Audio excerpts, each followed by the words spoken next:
The United States Anti-Doping Agency is a non-profit, non-governmental organization and the national anti-doping organization for the United States. The organization has control of the anti-doping programs for U.S.Olympic, Paralympic, Pan American and ParaPan American sport. Its work includes in-competition and out-of-competition testing, the results management and adjudication process, the provision of drug reference resources, the therapeutic-use exemption process, various scientific research initiatives, and athlete and outreach education.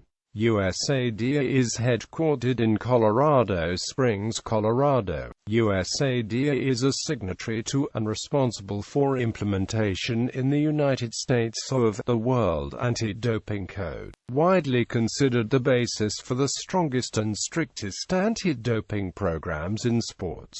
In 2001, the agency was recognized by the U.S. Congress as the official anti-doping agency for Olympic, Pan American and Paralympic sport in the United States. U.S.A.The is not a government entity, however the agency is partly funded by the Office of National Drug Control Policy, with its remaining budget generated from contracts for anti-doping services with sport organizations, most notably the United States Olympic Committee. The United States has also ratified the UNESCO International Convention Against Doping in Sport, the first global international treaty against doping in sport, and relies in a large part on U.S.A.The to carry out this commitment. History. In October 1999, the U.S.O.C. created U.S.A.The to begin operation in October 2000.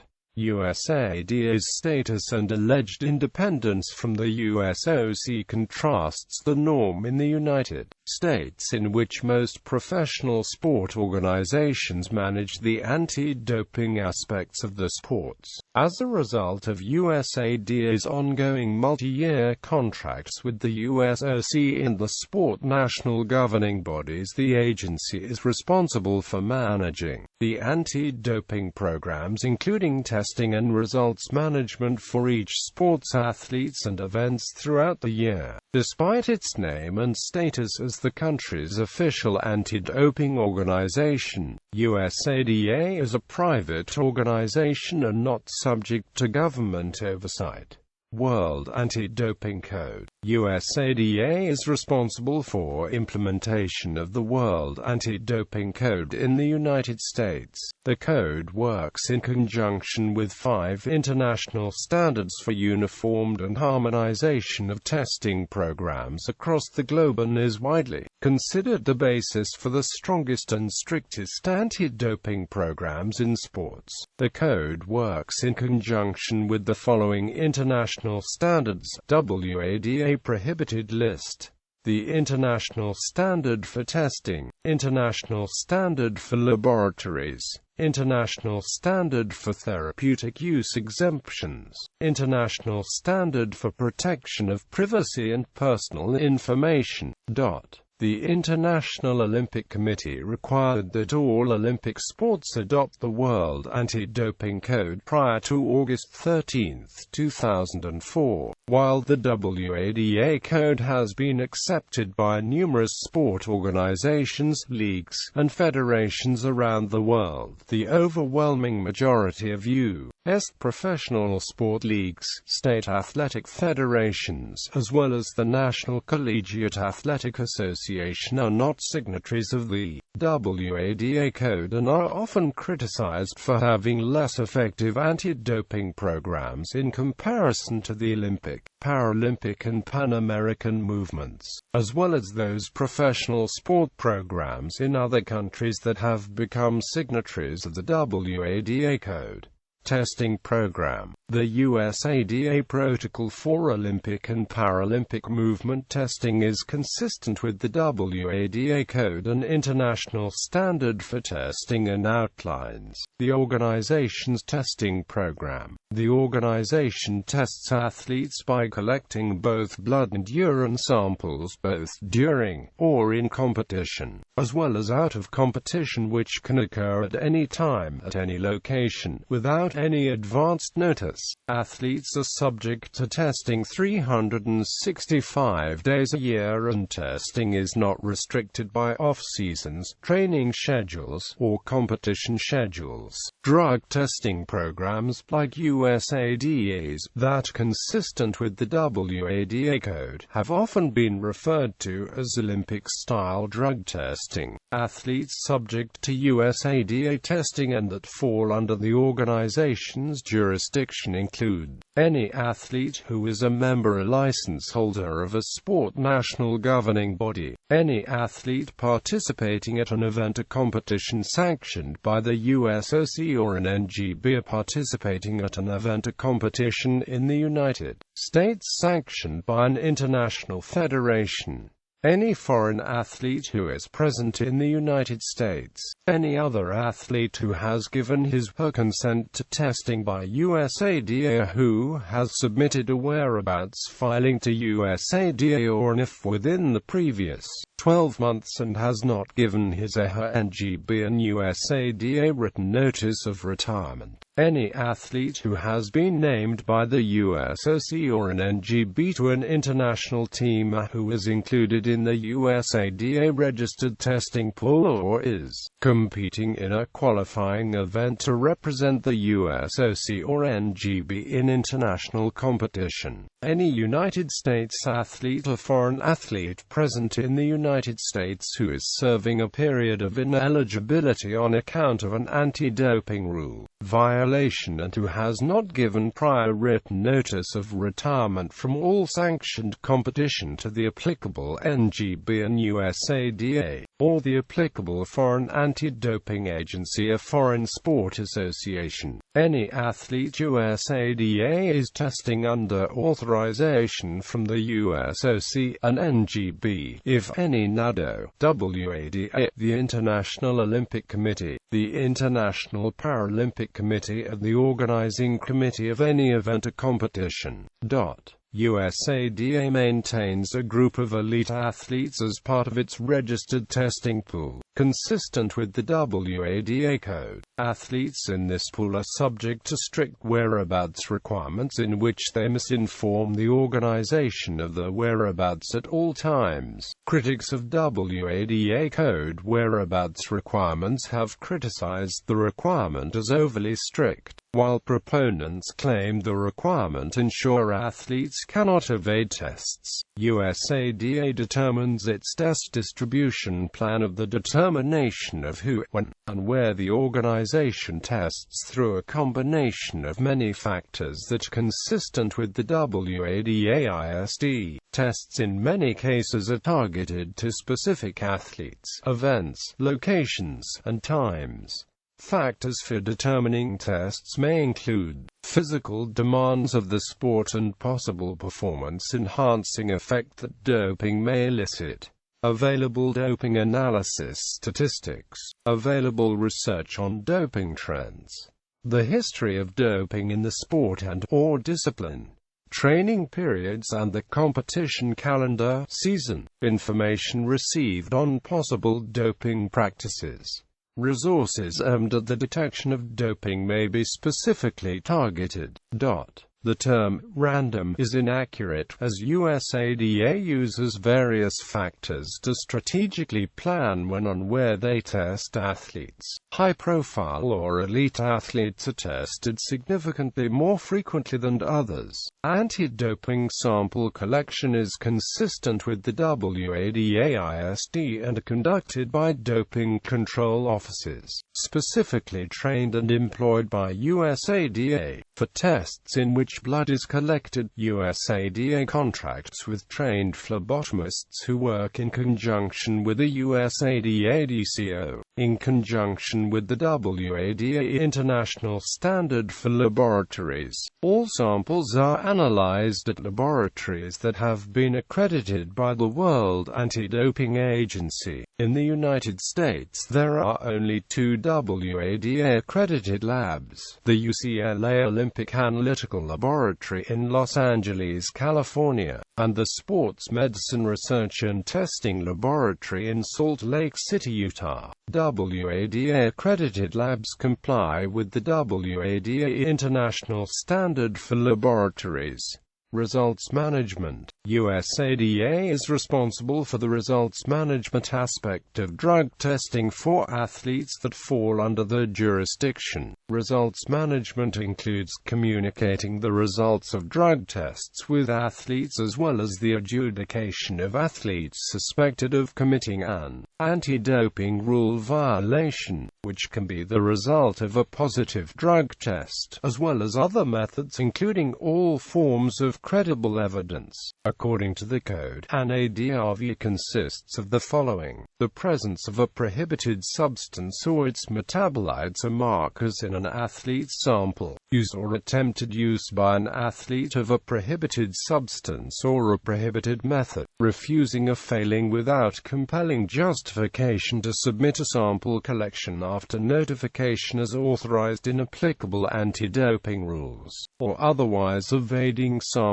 collection, violation of applicable requirements regarding athlete availability for out-of-competition testing including failure to file required whereabouts information and missed tests which are declared based on rules which comply with the international standard for testing, any combination of 3 missed tests and/or filing failures within an 18-month period as determined by anti-doping organizations with jurisdiction over the athlete shall constitute an anti-doping rule violation. Click here for more information on whereabouts, tampering or attempted tampering with any part of doping control, possession of prohibited substances and prohibited methods, trafficking or attempted trafficking in any prohibited substance or prohibited method, administration or attempted administration to any athlete in competition of any prohibited method or prohibited substance, or administration or attempted administration to any athlete out of competition of any prohibited method or any prohibited substance that is prohibited out of competition, or assisting, encouraging, aiding, abetting, covering up or any other type of complicity involving an anti-doping rule violation or any attempted anti-doping rule violation.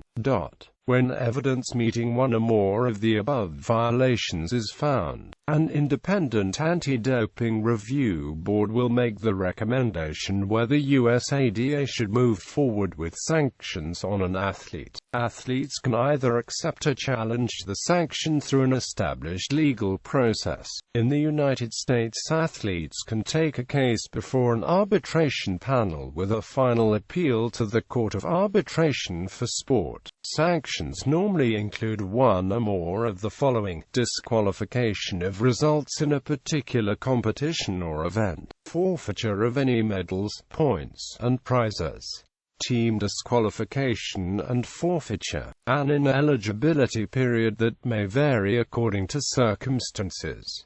Public announcement. Name and offense listed on USADA's website indefinitely. Sanctions have ranged from public warnings or time served while completing education to lifetime bans for repeated or particularly egregious cases. USADA maintains a list of all sanctioned athletes on its website.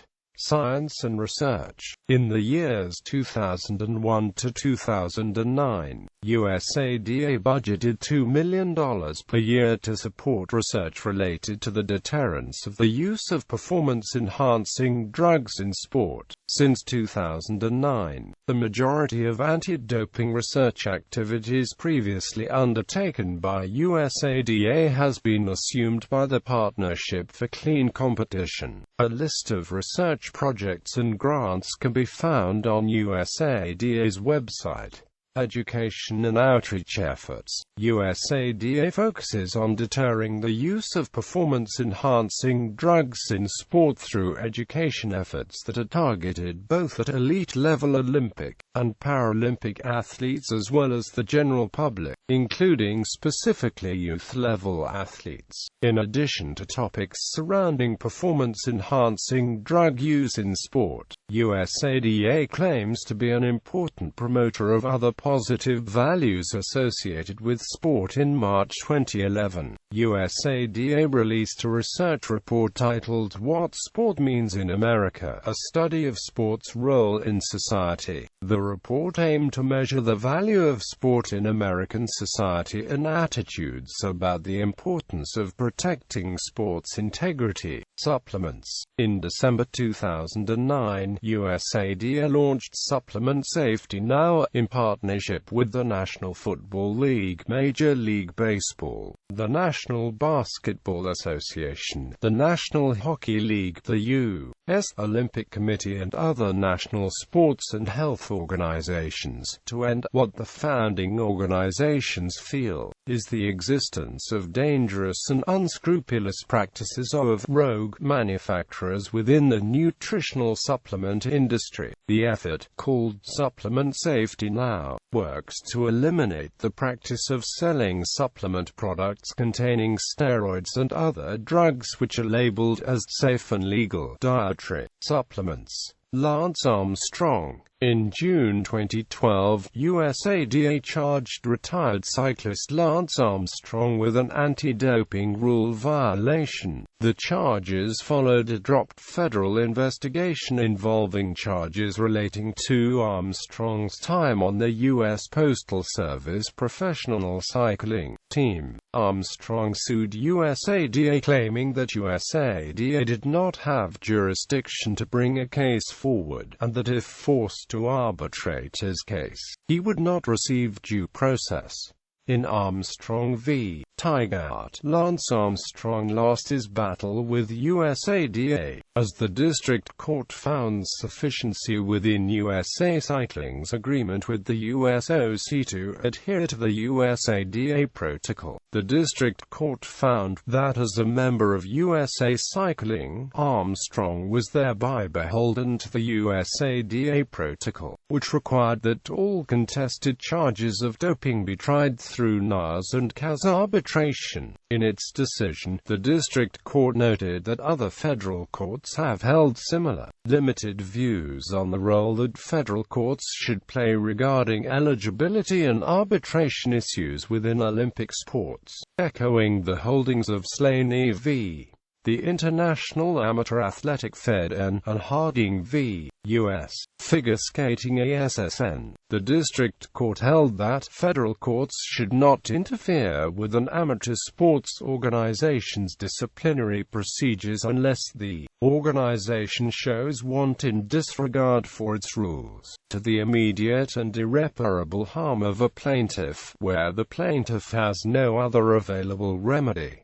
Quote, the lawsuit was ultimately dismissed. On August 23, 2012, Armstrong announced he would not take part in arbitration. While he maintained his innocence, he contended that he could not take part in a one-sided and unfair process. In response, USA.DA banned him from ever competing again in any sport that uses the World Anti-Doping Code, effectively ending his competitive career. A month later, USA.DA released a 200-page reasoned decision in accordance with WADA protocol. It named Armstrong as the ringleader of the most sophisticated, professionalized and successful doping program that sport has ever seen. Quote, in response to Armstrong's argument that the 8-year statute of limitations for doping offenses had long since expired, USA.DA replied that the statute of limitations for doping offenses did not apply because of Armstrong's fraudulent concealment of his doping. Long-standing precedent in U.S. law holds that the statute of limitations does not apply in cases of fraudulent conduct by a defendant.